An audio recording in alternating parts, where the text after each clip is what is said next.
Quando eu estava na faculdade, os meus amigos da universidade tinham uma ideia bem doida, assim, que eles chamavam de a caminhada da aventura. Funcionava assim: a gente pegava e saía com apenas 25 centavos no bolso e simplesmente começava a andar meio que aleatoriamente. Depois de fazer e terminar a caminhada, a gente pegava esses 25 centavos e usava para ligar para alguém para vir te buscar e te dar uma carona de volta para a universidade ou para casa. Naquela época, tinham bem mais desses telefones pagos na rua do que os celulares. Então, uma dessas noites, um dos meus amigos, eu vou chamar ele aqui de Mike, falou que a gente ia sair numa dessas caminhadas da aventura.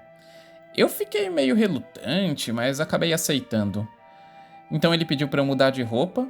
O estranho é que as calças e a camisa que ele pediu para eu usar, elas não tinham bolsos. E eu até falei, tá, mas eu não vou ter onde carregar a minha moeda, os 25 centavos, né? Mas ele disse que a gente não ia precisar. E ele ainda acrescentou, na real, não traz nem nada de metal, tá? Eu achei bem estranho, mas deixei passar. Então, daqui a um tempo, naquela noite, lá estávamos nós, andando pelo campus da universidade, debaixo da lua cheia. Nós saímos do campo da faculdade e acabamos num pequeno shopping que ficava bem perto dali. Esse pequeno shopping era construído sobre uma colina. Na parte de cima ficavam as lojas e na parte de baixo ficavam os estacionamentos, que tinham 2 andares. A gente estava em um desses estacionamentos, investigando, quando nós vimos um buraco, bem na área da colina, onde o shopping ficava em cima. Esse buraco ia do chão até o teto, e ele devia ter por volta de uns 65 centímetros de diâmetro. O Mike disse que seria interessante a gente investigar aquele buraco. Eu não achei uma boa ideia, mas ele falou que ia ser da hora e já passou direto. Então, sem saber o que fazer, eu segui, né?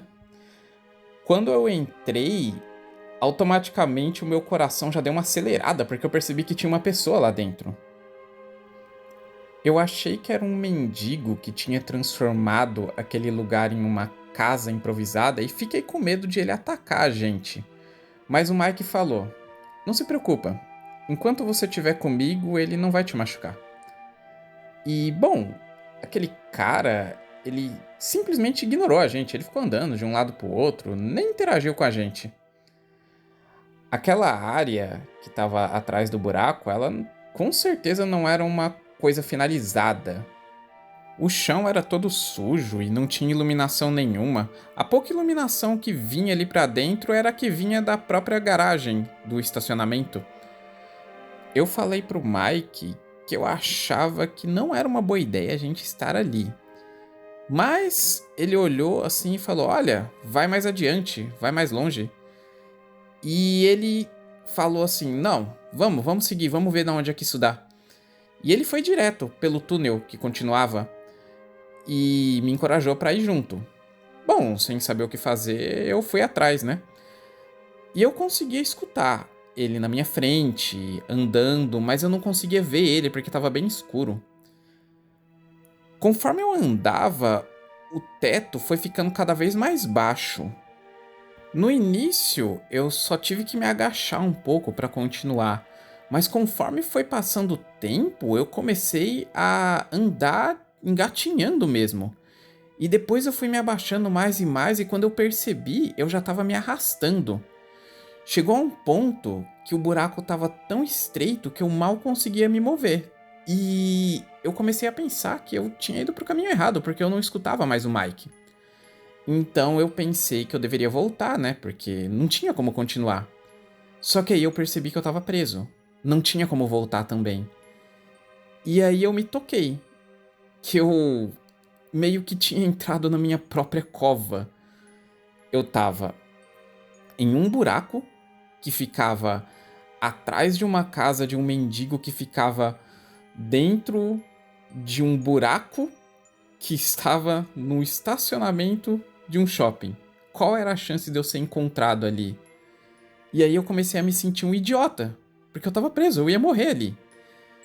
Até que eu senti uma mão puxar a minha mão pra frente. E era o Mike, que me puxou pra fora do buraco e agora eu tava em um túnel de concreto mesmo. E tinha luzes vindo de algum lugar, pareciam ser luzes elétricas, mas não muito fortes. Tipo aquelas luzes de emergência, talvez. Eu procurei pelo buraco de onde eu tinha saído, mas eu não vi ele na parede. Aí o Mike virou pra mim e falou: "Ah, não importa, a gente não conseguiria voltar por ali mesmo." E aí ele me avisou que se a gente encontrasse alguém, não era pra deixar essa pessoa me ver, porque eu não deveria estar ali. E então ele começou a me guiar pelos túneis. Esses túneis pareciam muitos túneis de manutenção que tinham abaixo da universidade. O que me surpreendia é que eles também estavam abaixo do shopping, né? Eu perguntei pro Mike se ele sabia para onde a gente estava indo e ele me respondeu que a gente estava indo encontrar alguém. E aí eu perguntei quem, e ele me disse que era alguém poderoso. Nós andamos por mais ou menos 10 minutos até chegarmos em uma sala circular. De repente, o Mike começou a ficar meio preocupado. Ele disse que era ali que nós devíamos encontrar ele, e que ele normalmente não se atrasa, então alguma coisa ruim deveria ter acontecido. Ele disse: "Nós vamos esperar por mais 5 minutos, e se ele não aparecer, a gente tem que voltar." A gente esperou por alguns minutos até que outro dos meus amigos apareceu. Assim como o Mike era um dos meus colegas de quarto. Eu vou chamar ele aqui de John. Na hora que o John apareceu, o Mike ficou aliviado. Os dois então foram mais pro canto e começaram a conversar meio baixo. Às vezes eles olhavam para mim, depois voltavam a conversar. E eu comecei a ter a impressão de que aqueles não eram os meus amigos de verdade. Eles eram pessoas, não sei, que estavam disfarçados com a aparência dos meus amigos. Mas mesmo assim, eu não sentia medo deles, não me sentia ameaçado. Eles conversaram mais um pouco e depois vieram até mim. O John olhou bem sério, diretamente nos meus olhos e perguntou: "Você quer conhecer alguém?" "Quem?" eu perguntei. "Ele é o Rei sob a colina, também conhecido como o Homem sob a montanha. Mas eu tenho que te avisar. Uma vez que você conhecer ele, não tem como voltar atrás." Naquele momento, eu senti que se eu conhecesse esse rei, eu iria me abrir para coisas que eu atualmente não estava aberto. E eu ia ficar ciente e conhecer coisas que atualmente eu não conhecia. E essas coisas também iriam me conhecer, o que resultaria em eu estar exposto a perigos que antes eu não estava exposto. Então, pensando em tudo isso, eu senti medo e eu só pude dar uma resposta: não. No momento em que essa palavra saiu dos meus lábios, eu senti toda a energia ser drenada de mim. Eu mal conseguia ficar de pé, quanto mais andar. Nesse momento, os meus dois amigos vieram um de cada lado meu e colocaram os meus braços ao redor do ombro deles e começaram a me ajudar a caminhar pelo caminho de volta. Eu estava sentindo uma necessidade muito grande de sair logo daqueles túneis e perguntei para eles se a gente não podia voltar lá para cima.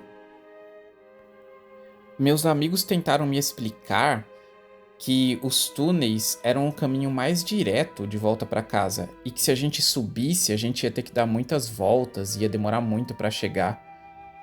Eu acho que eu aceitei essa explicação, mas eu não me lembro de mais nada depois disso. Eu não me lembro de como eu cheguei em casa. Para falar a verdade, eu nem sequer me lembrava de toda essa experiência até 3 anos atrás. Eu estava lendo um livro de RPG da White Wolf e acabei dormindo totalmente crente na existência das fadas.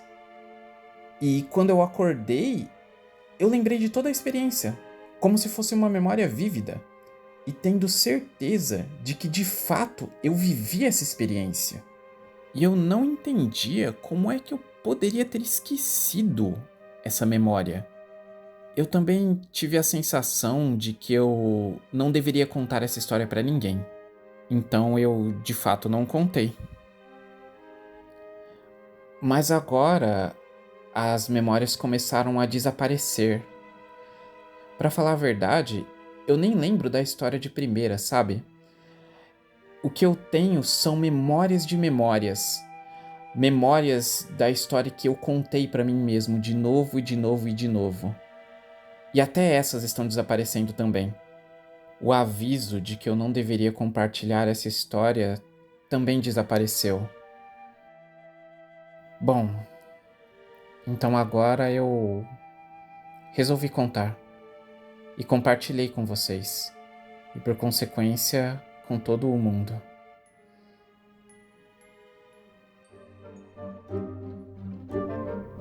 Então é isso, galera! O que vocês acharam do relato de hoje? Esse relato me lembrou muito a história do Hobbit, por alguma razão, né? Bom, é porque no Hobbit também tem a história dos anões, do rei sob a montanha. E querendo ou não, a mitologia de Tolkien é inspirada na mitologia nórdica, né? Mas existem sim histórias e mitos que citam o rei sob a colina ou o rei sob a montanha. Talvez eu traga essas depois para vocês também. Mas o que vocês acharam? Eu fico pensando o que será que aconteceria se ele tivesse dito sim. Eu acho que se ele tivesse dito, provavelmente a gente não teria o relato, né? Porque seria alguma coisa em segredo ou algo assim, né? Mas, enfim. E a opinião de vocês? Só lembrando, gente, que esse relato original é em inglês, tá?